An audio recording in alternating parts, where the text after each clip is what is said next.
Hello everyone, my name is Ark and welcome back to another SH Figuarts review. In today's video, we're going to be taking a look at the one and only Ultra Instinct Goku from Dragon Ball Super, the 2024 reissue. This is the global release. I'm a little bit late, I was on vacation, but I'm finally back to actually get this guy out and see how good he is. Well, we already know how tinkly he is. Say how good he is.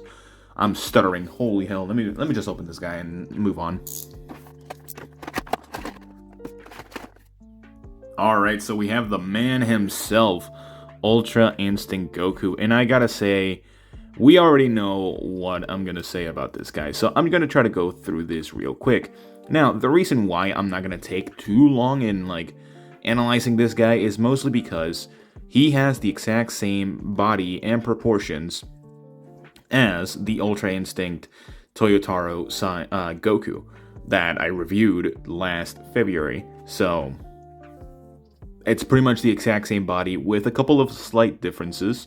This guy is battle damage, which is a nice addition, and he is more anime-like. So he has the anime look to the face, which I actually think looks good. I actually do like it a little bit more, mainly because of the proportions. Now, the proportions on the Toyotaro Goku, his head was a little bit too big, a tad bit too big in terms of how long it was sideways.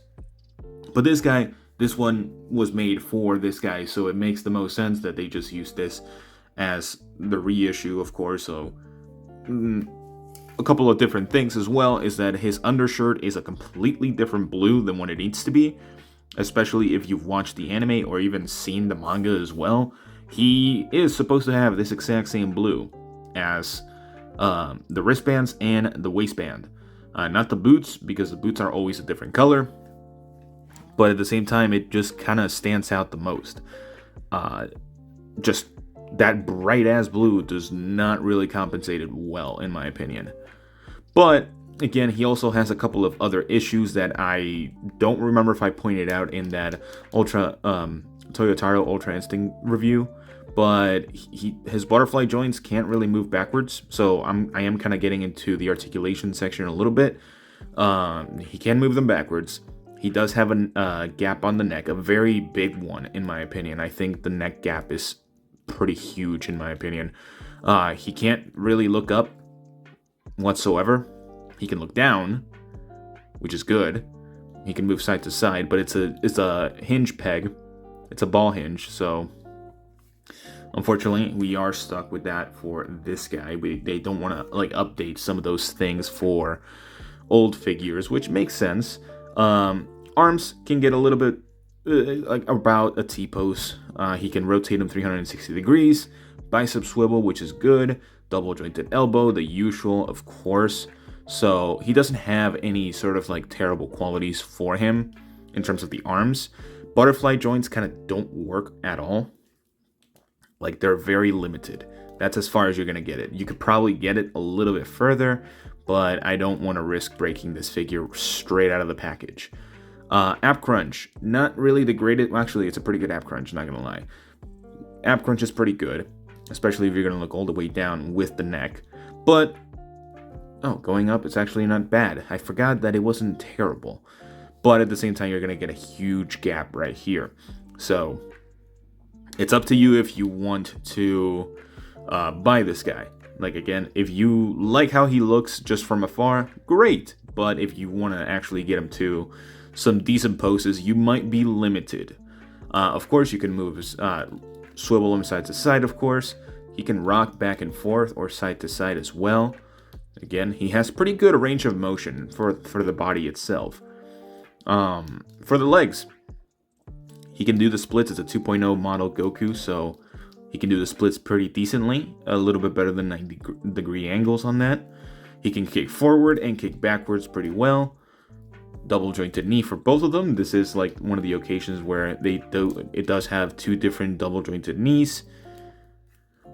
And of course, a boot swivel and hinge, or a boot peg that can go forward this far, backwards this far, and a toe hinge. That's what I meant to say. Apologies. But let's take a look at his accessories, because I think that actually is what makes up for the Toyotaro Goku. Like, if you were to compare the two, I think this guy has, I wouldn't say the better accessories, but more accessories. Alright, so in terms of the accessories, he actually comes with, realistically, the exact same amount of accessories as the Ultra Instinct Goku, which makes sense. This guy came technically before him, so that other one, that Ultra Instinct Goku from Toyotaro, has the pretty much the exact same amount of accessories as this guy. But I'm just using it to sort of remind myself as to how good that other one was. So, there's only one big difference. This guy does come with a Kamehameha effect. And I honestly gotta say, this is probably the most genius way that they've done a Kamehameha, and my favorite way that they've done one. Mostly because he doesn't have hands to actually peg the actual Ki Blast in, so you're gonna have to work around it, probably use some blue tack, which that is the biggest sort of like downfall about it.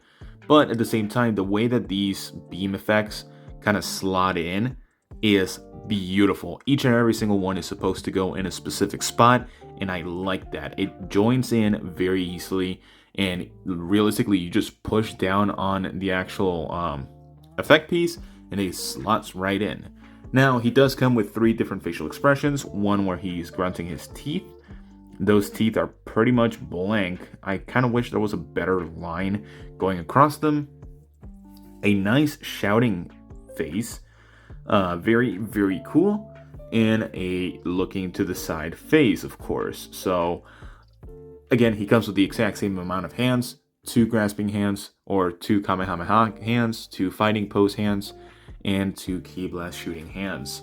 So, realistically, this guy pretty much is the exact same as the Toyotaro Goku. If you're someone like myself, where you got the Toyotaro Goku first, you kind of don't need this one, which leads me to my final thoughts.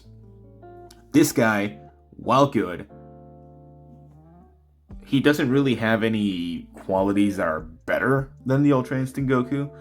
So, as an overall score, I'm gonna give this guy the exact same score as I gave the other Goku, a 7 out of 10. Mostly because he is a good figure from just aesthetics alone, and even posability is actually pretty decent.